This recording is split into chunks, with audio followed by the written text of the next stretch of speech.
Hi friends, please subscribe to Amravati Media and press the bell icon for more latest updates.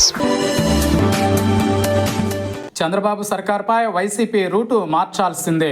మాజీ ముఖ్యమంత్రి YS Jaganmohan Reddy పదే పదే సంక్షేమ పథకాల గురించి మాట్లాడుతూ ఉంటారు.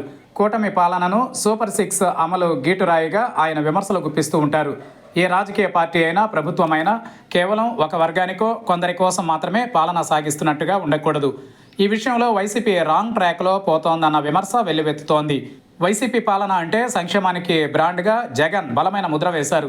పోనీ సంక్షేమ పథకాలు అందుకున్న లబ్ధిదారులందరూ ఏకపక్షంగా వైసీపీకి అండగా నిలిచారా అంటే లేదని ఆ పార్టీ సాధించిన సీట్లే చెబుతున్నాయి.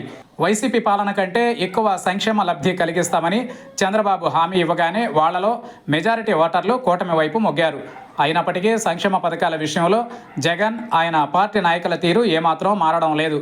మరీ ముఖ్యంగా వైసీపీ అధికార పత్రికలో కూడా నిత్యం చంద్రబాబు సర్కార్ సంక్షేమ పథకాలని అమలు చేయలేదంటూ వ్యతిరేక కథనాలు రాస్తున్నారు. ఒక్కో పథకం అమలు గురించి చంద్రబాబు ప్రకటన చేస్తున్నారు. సంక్షేమ పథకాలన్నింటినీ ఎక్కువో తక్కువో చంద్రబాబు సర్కార్ అమలు చేస్తే అప్పుడు వైసీపీకి ఎన్నికల అస్త్రం ఏంటి అనే ప్రశ్నకు జగన్ తనకు తాను సమాధానం చెప్పుకోవాల్సి ఉంటుంది.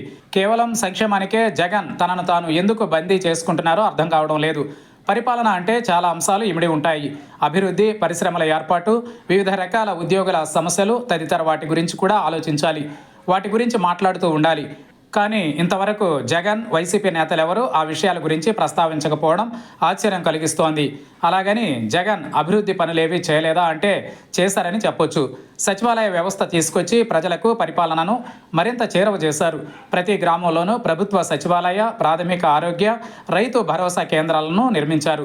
అలాగే నాడు నేడు పేరుతో పాఠశాలలు, ఆసుపత్రుల రూపురేఖలు మార్చారు. విద్యా వ్యవస్థలో కొన్ని అనాలోచిత నిర్ణయాలు తీసుకున్నప్పటికీ సౌకర్యాల కల్పనలో శభాష్ అనిపించుకున్నారు.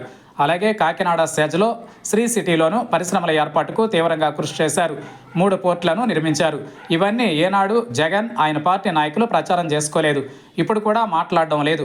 దీంతో కొన్ని వర్గాలకు వైసీపీ అంటే అభివృద్ధి నిరోధక పార్టీ అనే బలమైన వ్యతిరేక భావన ఏర్పడింది. దీనిని పోగొట్టుకోవాల్సిన బాధ్యత వైఎస్ జగన్పై ఉంది. ఆ దిశగా జగన్ ఆలోచించాలి. కేవలం సంక్షేమ పార్టీగా తనను తాను ఆవిష్కరించుకోవడం వల్ల వైసీపీకి రాజకీయంగా నష్టమే తప్ప ఎలాంటి ప్రయోజనం ఉండదు. ఈ చేదు నిజాన్ని గత ఎన్నికల ఫలితాలు రుచి చూపించాయి.